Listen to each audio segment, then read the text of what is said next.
Honourable viewer, আজকে আমি একটা অত্যন্ত সাধারণ এবং খুব সচরাচর ঘটে সবার ক্ষেত্রে এরকম একটা টপিকস নিয়ে কথা বলবো।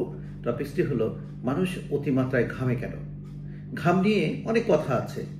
ঘাম কি হয়, অতিমাত্রায় ঘাম হলে কি হয়? ব্যক্তিগত জীবনে একটা প্রবলেম হয়, পারিবারিক জীবনে একটা প্রবলেম হয়, সোশ্যাল লাইফে একটা প্রবলেম হয়ে যায়, এবং এনভায়রনমেন্টাল অর্থাৎ আপনি যে এনভায়রনমেন্টে কাজ করেন সেই এনভায়রনমেন্টের জন্য একটা এম্বারাসিং একটা সিচুয়েশন হয়ে যায়। এই ঘাম নিয়ে বহু রিসার্চ হয়েছে। সারা পৃথিবীতে দেখা যায় আপনার ইউকেতে অর্থাৎ যুক্তরাজ্যে প্রায় 1.4% লোক এই অতিমাত্রায় ঘামে। আমেরিকাতে এটার মাত্রা 4.8%। কানাডা এবং ব্রাজিল বা ওই ধরনের রাষ্ট্রগুলোতে এটা দেখা যায় প্রায় 5 থেকে 16% লোক এই অতিমাত্রায় ঘামের একটা প্রবণতা আছে। এই অতিমাত্রায় ঘাম কেন হয়, এটার কতগুলো কারণ জানা যায়, কতগুলো কারণ জানা যায় না। মুদ্রা কথা হলো, এই অতিমাত্রায় ঘামের একটা প্রধান কারণ হলো নার্ভাস সিস্টেমের একটা ডিসরেগুলেশন হয়। অর্থাৎ এই যে আমাদের থার্মোরেগুলেটরি সিস্টেম আছে, মানুষের যে ঘামা হয়, ঘাম কেন হয়? এটা থার্মাল রেগুলেশন মেনটেন করে, অর্থাৎ শরীরের যদি তাপমাত্রা বেড়ে যায় ঘাম হয়ে এটাকে শীতল করে ফেলে। এই যে থার্মোরেগুলেশনটা মেনটেন হয় কার মাধ্যমে হয়? থার্মোরেগুলেশনটা মেনটেন হয় সেন্ট্রাল নার্ভাস সিস্টেমের কিছু পার্ট এবং পেরিফেরাল নার্ভাস সিস্টেমের কিছু কম্বিনেশন দিয়ে। সেন্ট্রাল নার্ভাস সিস্টেমের কিছু পার্টের মধ্যে থাকে যেমন হাইপোথ্যালামাস, তারপরে থাকবে অ্যামাগডাইলা একটা স্ট্রাকচার আছে, লিম্বিক সিস্টেম, এদের পাশে আরো কতগুলো ছোট ছোট স্ট্রাকচার আছে, এরা কিন্তু মেনটেন করে। এদের সাথে কিছু সিগন্যাল ট্রানজুডেশন হয়, সেগুলো হয়ে কি হয়?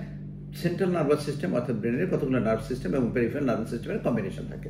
দেখ, এটা একটু জটিল ব্যাপার, কিন্তু আমি একটু একেবারে সহজ ভাষায় বলছি যে কতগুলো বেসিক কারণের জন্য অতিমাত্রায় ঘাম হয়। যেমন ধরেন যেগুলো মানে কতগুলো ডিজিজ ছাড়া যে কারণগুলো হয়, যেমন ধরুন কেউ যদি অতিমাত্রায় গরম এনভায়রনমেন্টে কাজ করে থাকে, কেউ যদি দেখা যায় অতিমাত্রায় অ্যাংজাইটিতে থাকে, ডিপ্রেশনে থাকে, প্যানিক ডিজঅর্ডারে থাকে, অথবা সে যদি পানির মাত্রা কম খায়, অথবা যদি কখনো দেখা যায় খুব হট এনভায়রনমেন্ট চারপাশে আছে, হিউমিডিটি অনেক বেশি, তাহলে প্রচুর পরিমাণে ঘাম হতে পারে। এগুলো হলো সাধারণ কথা। আবার কখনো কখনো খুব বেশি এক্সাইটেশন হচ্ছে, অনেক বেশি স্পাইসি খাবার খাচ্ছে, কেবলই খাবার খেয়েছে, হেভি বোলাস একটা খাবার খেয়েছে, তাদের কিন্তু একটা ঘাম হবে। এই ঘাম কিন্তু কখনো দেখা যায় একটা শরীরের কোনো একটা বিশেষ অংশে হতে পারে, অথবা কখনো কখনো জেনারেলাইজ হতে পারে, অর্থাৎ সমস্ত শরীর ঘামতে পারে। এর কতগুলো ডিজিজের কারণে এই ঘাম হতে পারে। যেমন ধরেন একটা খুব সহজ কতগুলো ডিজিজ আছে, সেই ডিজিজগুলো যেগুলো সবাই মোটামুটি আমরা পরিচিত, যেমন ধরেন থাইরয়েডটক্সিকোসিস। যদি থাইরয়েড গ্ল্যান্ডের হাইপার ফাংশন হয় তাহলে কিন্তু খুব ঘাম হতে পারে।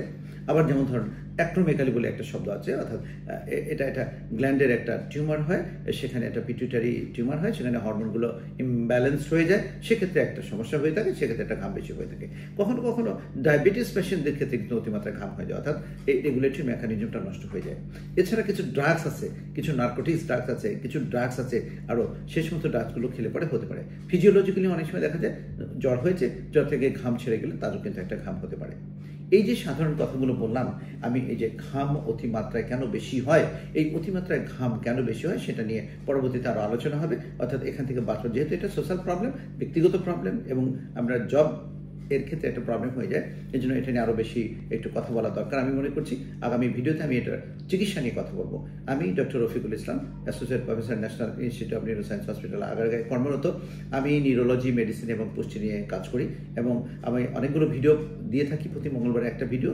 এই ভিডিওগুলো সাধারণ মানুষকে সচেতন করে তোলার জন্য।